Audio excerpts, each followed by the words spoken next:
Hello friends, I'm Shashi Sharma from SS English Learning Center. Today I will read out my second story.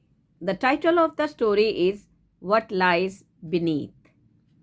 As a child, I never understood the difference between fairy tales and ghost stories. The reason was that in both cases there would be a demon character, but I always loved to read spooky, horrifying ghost stories. I am a strong minded person and have been like that even as a child. You believe in ghost stories or not, but it is tough not to get freaked out, especially when you are alone and hear mysterious sounds and feel goosebumps on late dark nights. It all happened in 1960 when I was just a 13-year-old. I had gone to my grandmother's house for my summer vacation. My grandparents had occupied the house of a Muslim family who lived in it at the time of partition in the year 1947.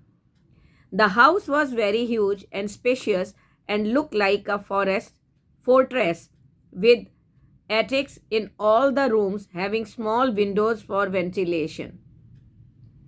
The attics were dark and damp from inside but beautifully decorated with floral paintings, and the windows in the drawing room had colored glass in triangular shapes of the Mughal era kind.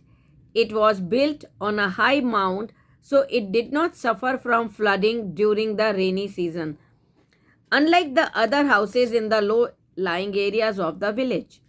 At that time, there was no provision for the supply of electricity in the villages.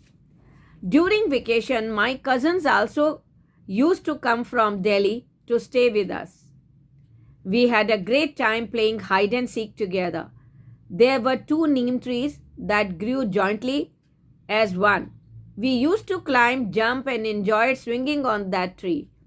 One day, we were playing hide and seek, and I hid in the attic of the corner room, which was used as a storeroom for grains. Rarely did anyone go there. I felt terribly cold there, even in the summer season. And then I heard hissing sounds. I didn't pay any attention to it and hid there for nearly 15 minutes. When no one came to find me, I came out and saw that my cousins were enjoying evening snacks. I joined them and forgot about the attic. At around 8 p.m., my mother asked me to light the oil lamps and place them in each of the room. When I went to the same attic to place the lamp, I felt as if someone was staring at me, but actually there was no one. Isn't it strange? Hence, I didn't think about it and came out.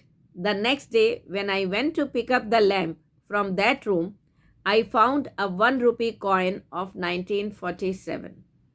I picked it up and put it in my pocket. I was happy to find it as its value was great at that time. This continued for the next 5 or 6 days. I began to wonder who was keeping those coins there every day. I told my mother about it. She asked me to throw all the coins away and told me that there must be some paranormal activity in that attic. Now it was my turn to get shocked. After dinner, my mother asked me to keep the utensils outside the kitchen in the open area near the neem tree. When I went out to do the same, I saw two big, round, red eyes looking at me in anger.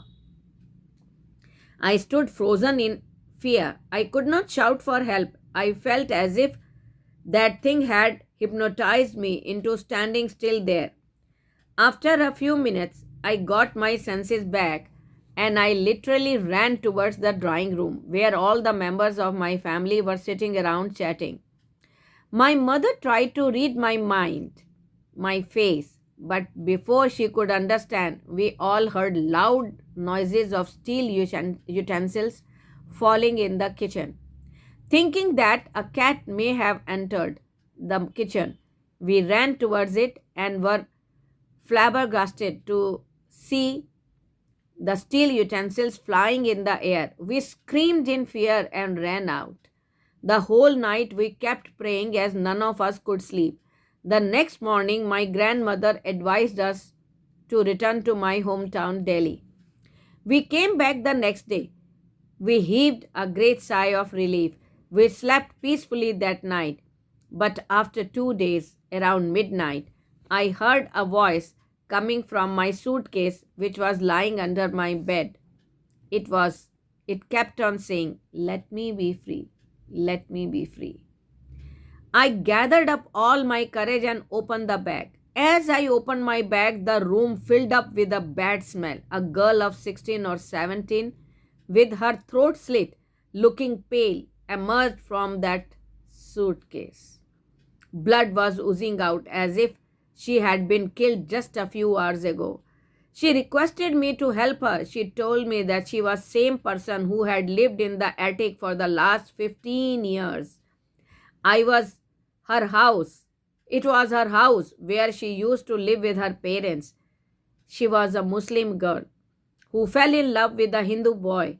Her parents were very conservative and wanted her to marry a boy of their own choice, but she refused and eloped with her boyfriend. She had a joint family. Her family searched for her the whole night and caught her with the boy.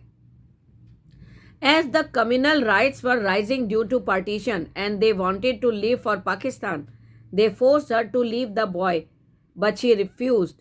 Then her father slit her throat with the help of her uncle. They hid her body in the attic and left for Pakistan. Since then, she had been suffering the pains of her last rites not being performed. When she saw me, she tried to get me to help her. She told me that her body was still there under the cemented bed in the attic.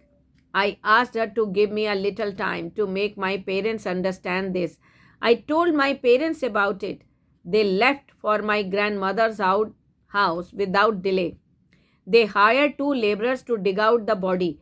Her body was found, and my grandmother called a few people from the Muslim community to perform her last rites as per the Islamic religion.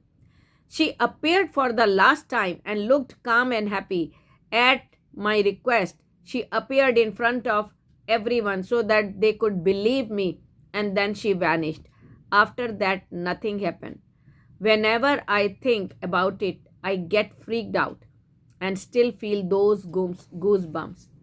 This happened with me. Thank you.